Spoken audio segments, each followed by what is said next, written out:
Kisah kelahiran Nabi Muhammad Shallallahu Alaihi Wasallam. Mekah yang semula hanya ditinggali oleh Hajar dan Nabi Ismail, seiring dengan berjalannya waktu, berubah menjadi sebuah negeri yang besar. Berkat doa Nabi Ibrahim, negeri itu sungguh mendapatkan berkah dari Allah. Masyarakatnya hidup dalam kecukupan dan sejahtera.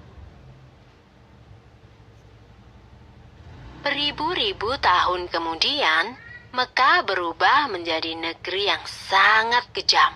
Sebagian besar masyarakatnya mulai melupakan ajaran agama yang benar dan berganti menyembah berhala-berhala yang mereka ciptakan sendiri. Di antaranya adalah Saman, Watan, Nusyun, dan masih banyak lainnya. Semua itu adalah Tuhan yang mereka ciptakan dari batu, kayu, ataupun logam. Bukan hanya Tuhan mereka saja yang berubah, sifat dan perilaku masyarakatnya pun juga berubah. Kaum Quraisy yang secara turun-menurun menguasai Mekah dan Ka'bah mulai membentuk kelompok masing-masing. Mereka sangat berkuasa dan kaya raya. Namun kekayaan itu mereka dapatkan dengan cara yang tidak halal. Merampok, memeras rakyat kecil, berjudi, curang dalam berdagang, dan perbudakan yang sangat kejam.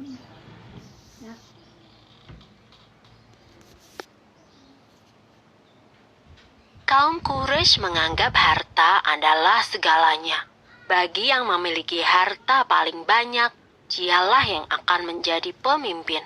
Demi mencapai kehormatan dan kedudukan, mereka menghalalkan segala cara. Karena itu pula, mereka seringkali terlibat dalam perselisihan dan kadang-kadang menimbulkan perang antar saudara. Zaman di mana kaum Quraisy hidup dengan cara yang kejam disebut zaman jahiliyah. Pada zaman itu, ada seorang wanita soleh bernama Aminah. Suaminya bernama Abdullah. Pada saat Aminah mengandung, sang suami jatuh sakit dan akhirnya pun meninggal dunia. Aminah merasa sangat sedih karena harus hidup sendirian. Pada suatu malam, ia bermimpi melihat bulan jatuh ke pangkuannya. Menurut ahli tafsir mimpi, kelak anak yang dikandung oleh Aminah akan menjadi orang yang dihormati.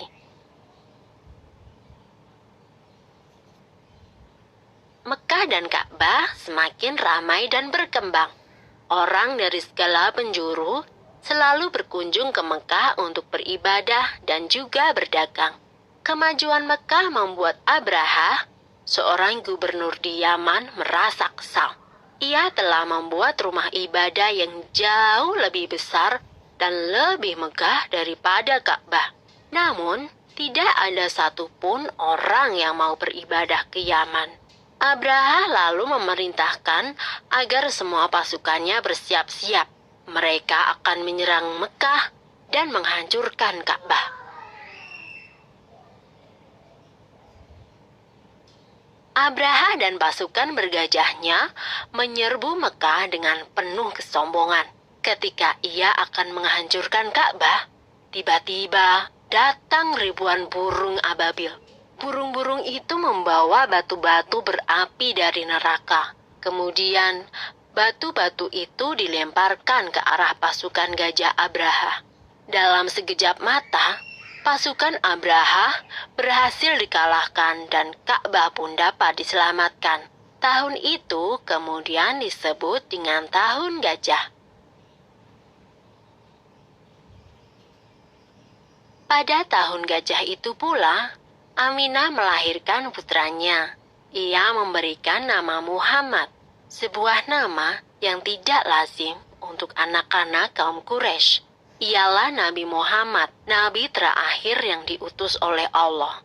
Ia dilahirkan pada hari Senin, 12 Rabiul Awal, Tahun Gajah. Selesai. Sumber dalam Al-Quran terdapat dalam surat Al-Fil ayat 1-5 yang artinya, apakah kamu tidak memperhatikan bagaimana Tuhanmu telah bertindak terhadap tentara bergajah? Bukankah dia telah menjadikan tipu daya mereka untuk menghancurkan Ka'bah itu sia-sia? Dan dia mengirimkan kepada mereka burung yang berbondong-bondong, yang melempari mereka dengan batu berasal dari tanah yang terbakar. Lalu dia menjadikan mereka seperti daun-daun yang dimakan ulat.